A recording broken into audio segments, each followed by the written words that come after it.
The Conservatives are proposing an annual cap on worker and family visas in their efforts to ensure immigration figures fall. Speaking in Kent earlier today, Home Secretary James Cleverly said immigration levels are way too high.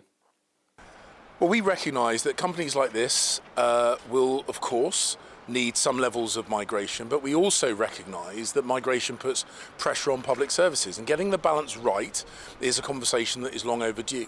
So if we are returned to government, we have committed to a scheme to cap the level of work-related visas. The proposed plan would give Parliament a direct role in setting levels of migration, with MPs having a vote on the number. The annual cap would be imposed on the number of visas that can be granted to those coming to the UK on work or family routes.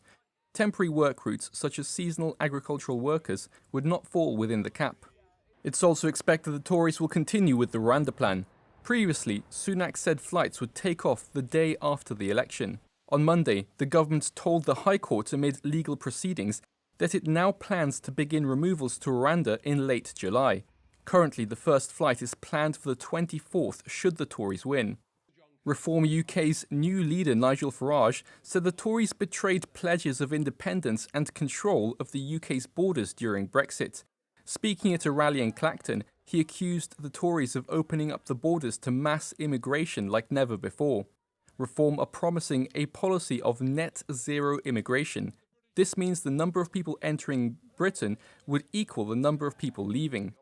On Tuesday, Farage appeared to drop a previous reform policy to process asylum seekers in British overseas territories, saying it's not terribly practical. Moving to Labour, Keir Starmer has previously said they will treat people smuggling gangs like terrorists and would create a new border security command to tackle them. Starmer has promised to repeal the Rwanda Act from day one, but signalled he would consider other options for sending migrants abroad. Labour also aims to clear up the asylum backlog by hiring over 1,000 new caseworkers, alongside fast-tracking decisions on applications from countries considered safe. The Liberal Democrats, meanwhile, have vowed to scrap the Illegal Migration Act 2023 and would instead provide safe and legal routes into the country for refugees. They would create a new unit outside the Home Office dedicated to processing asylum cases, and would give asylum seekers who are in the UK for more than 3 months the right to work. Malcolm Hudson, NTD News, London.